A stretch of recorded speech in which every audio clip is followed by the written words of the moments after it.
The next gentleman I'm going to call up, his name is Michael Miller.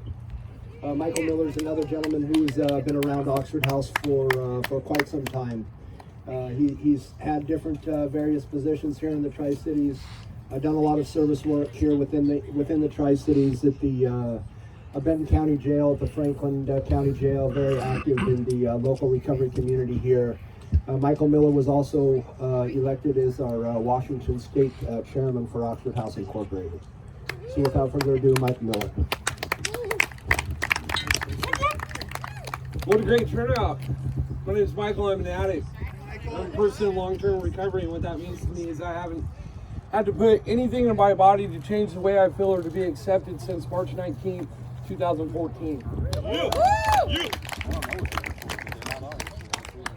Oh, so my addiction started at a young age. I was supposed to be the new term. I grew up in a recovery household. My mom was part of the Narcotics Anonymous program, and I was supposed to be that child that learned not to use drugs because of my parents. It didn't go the way my mom expected.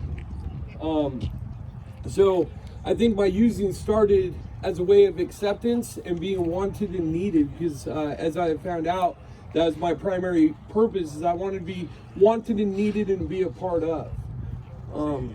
Like I said, it started at a young age, and when you grow up in a recovery household, you learn how to hide it extremely well.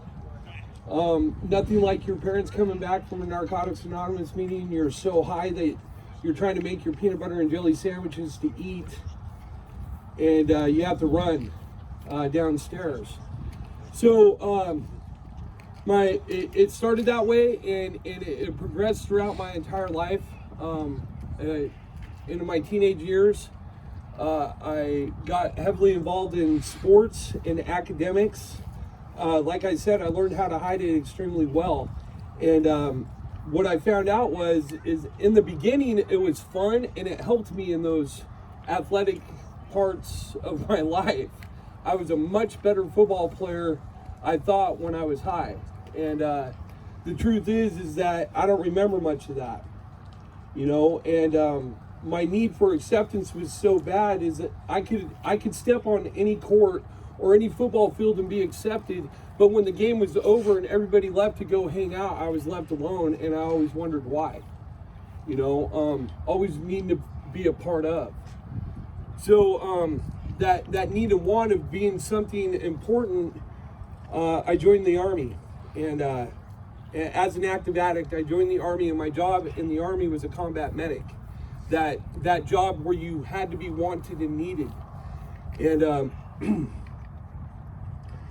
and that lifestyle in the Army really stuck with me, and it stuck with me through my whole entire life. That camaraderie between the other guys and me, and my job, and my use spread like wildfire when I got out. And then in 2003, I was diagnosed as a type 1 diabetic, and I thought my life was over, so my use just took off. And it was a new hustle with my mom to get money for food, because diabetics have to eat, right? So it was a new thing to get money to further my addiction. You know, I never had much of a commitment to anything or anybody but myself. So as my use progressed, my destruction progressed, not only in my family, but you know, in all areas of my life. And I went to treatment, and I had no place to live after treatment. But I come to the Tri-Cities. I came from Clarkson, Washington, and I went to treatment at Jotzi, and I went back to Clarkson, Washington. They had no place to put me, and this was in 2003. And I ended up on the streets again. I ended up relapsing, but in that prior time, I had come to the Tri-Cities, and I heard about Oxford House. So the second time that I went to treatment, 9 months later, I told them, don't send me back. I heard about Oxford House. Can you help me get into an Oxford House in the Tri-Cities? And my first house was July of 2005, the Coonawik Oxford House. I was accepted. And I saw a difference in a life, right? Now, I didn't stay clean that whole entire time, but I knew that there was a different way and a place to go. What Oxford has brought me is what commitment means. what I've learned in Oxford House in my recovery throughout the years is integrity. And that integrity has followed me. And I thank Oxford House for what it has given me.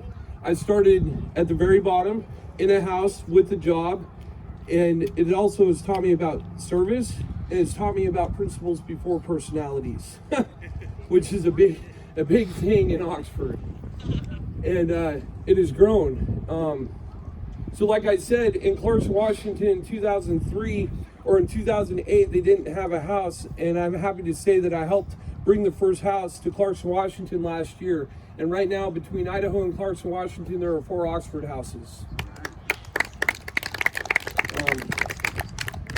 Being the state chair, I've learned how to have ideas, how to be a part of, to be of service. I've dove my life into Oxford as a service to help bring recovery to those and to show people that your life can change. Because when we're in survival mode, before we come to any place like that, you can't dream and you can't have goals when every day you're trying to find a place to eat or a place to sleep, a place to eat, and whatever you need to get through the day. And what Oxford House brought me was above that survival mode to the basic, here's some security, and here's a place where you can lay your head. Because it's my firm belief and a lot of other people that if you don't have a safe place to lay your head and wake up in the morning, you're never going to stay clean. So I'm grateful to Oxford. I'm grateful to Recovery Coalition. I'm grateful to the recovery program that I follow. And let's make recovery the epidemic instead of the other way around. Yeah.